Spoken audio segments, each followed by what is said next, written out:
The seven social sins are wealth without work, pleasure without conscience, knowledge without character, commerce without morality, science without humanity, worship without sacrifice, politics without principle. A reader, suppose you were an idiot and you suppose you were a member of Congress, but I repeat myself, it is not the critic who counts, not the man who points out how a strong man stumbles or where a doer or of deeds. The doer of deeds could have done them better. The credit belongs to the man who is actually in the arena, whose face is marred by dust and sweat and blood, who strives valiantly, who errs, who comes short again and again, because there is no effort without error and shortcoming, but who does actually strive to do the deeds, who knows great enthusiasms, with great devotions, who spends himself in a worthy cause, who at the best knows in the end the triumph of a high achievement, and who at the worst,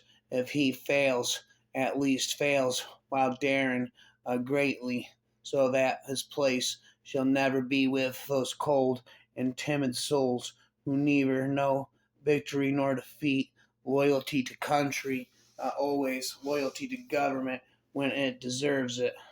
There comes a time when one must take a position that is neither safe nor politic nor popular, politic nor popular, but he must take it because conscience tells him it is right. And on the subject of burning books, I want to congratulate librarians not famous for their physical strength or their powerful political connections or their great wealth, who all over this country have staunchly resisted anti-democratic bullies who have tried to remove certain books from their shelves and have refused to reveal thought police the names of persons who have checked out those titles. So the America I loved still exists, if not in the White House or of a Supreme Court or of a Senate or of a House of Representatives or the media. The America I love still exists at the front desks of our public libraries, and not to be so blind with patriotism that you can't face reality. Wrong is wrong, no matter who does or says it. Illegal aliens have always been a problem in the United States. Ask any Indian. My concern is not whether God is on our side. My greatest concern is to be on God's side, for God is always right. The major problem, one of the major problems, for there are several, one of the many major problems with governing people is that of whom you get to do it, or rather, of who manages to get people to let them do it to them. To summarize, it is a well known fact that those people who must or want to rule people are ipso facto of those least suited to do it. To summarize the summary, anyone who is capable of getting themselves made president should on no account be allowed to do the job. A paranoid is someone who knows a little of what's going on. There is a cult of ignorance in the United States, and there has always been. The strain of anti intellectualism has been a constant thread, a winding its way through our political and cultural life, nurtured by the false notion that democracy means my ignorance is just as good as your knowledge. Be like water making its way through cracks. Do not be assertive, but adjust to the object, and you shall find a way around or through it. If nothing within you stays rigid, outward things will disclose themselves. Empty your mind. Be formless, shapeless like water. If you put water into a cup, it becomes the cup. You put water into a bottle and it becomes the bottle. You put it in a teapot, it becomes the teapot. Now water can flow or it can crash. Be water, my friend. After all, Ginger Rogers did everything that Fred Astaire did. She just did it backwards and in high heels. The last thing I ever wanted I ever wanted was to be alive when the three most powerful people on the whole planet would be named Bush, Dick, and Colton. All war is a symptom of man's failure as a thinking animal.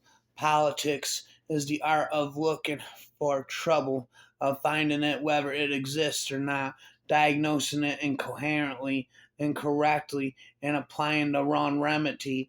Well, what difference does it make to the dead, the orphans, and the homeless, whether the mad destruction is wrought under the name of totalitarianism or in the holy name of liberty or democracy? I predict future happiness for Americans if they can prevent the government from wasting the labors of the people under the pretense of taking care of them.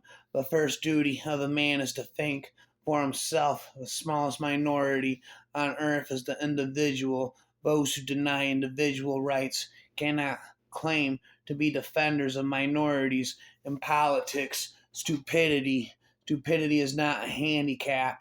If you're going to kick a 40 in the teeth, you might as well use 2 feet. The heaviest penalty for declining to rule is to be ruled by someone inferior to yourself. The oppressed are allowed once every few years to decide which particular representatives of the oppressing class are to represent and repress them. Of all tyrannies, a tyranny sincerely exercised for the good of its victims may be the most oppressive. It would be better to live under robber barons than under omnipotent moral busybodies. But robber baron's cruelty may sometimes sleep. His cupidity may at some point be satiated. But those who torment us for our own good will torment us without end, for they do so with the approval of their own conscience. I can see how it might be possible for a man to look down upon the earth and be an atheist, but I cannot conceive how a man could look up into the heavens and say there is no God. I am completely in favor of the separation of church and state. These two institutions screw us up enough on their own, so both of them together is certain death. Supreme excellence consists of breaking the enemy's resistance without fighting. If you want to rebel from inside the system. That's much more powerful than rebelling outside the system.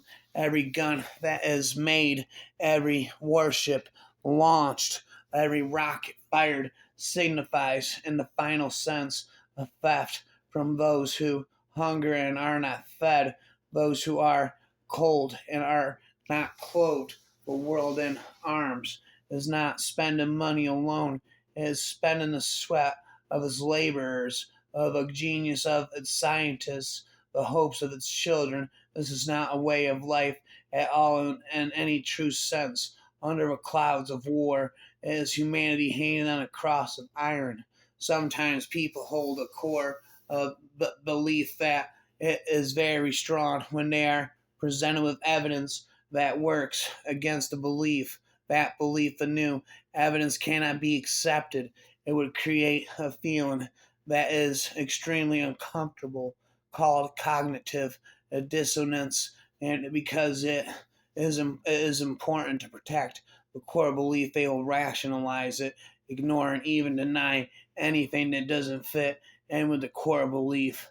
If by a liberal they mean someone who looks ahead and not behind, someone who welcomes new ideas without rigid reactions, someone who cares about the welfare of the people, of their health, their housing, their schools, their jobs, their civil rights, and their civil liberties, someone who believes we can break through the stalemate and suspicions that grip us in our policies abroad.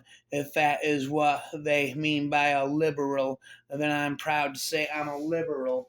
If you are bored and disgusted by politics and don't bother to vote, you are in effect voting for the entrenched establishments of two major parties who, please rest assured, are not dumb and who are keenly aware that it is in their interest to keep you disgusted and bored and cynical and to give you every possible reason to stay at home doing one hitters and watching MTV on primary day. By all means, stay home if you want, but don't bullshit yourself that you're not voting. In reality, there is no such thing as not voting. You either vote by voting or you vote by staying home and tacitly doubling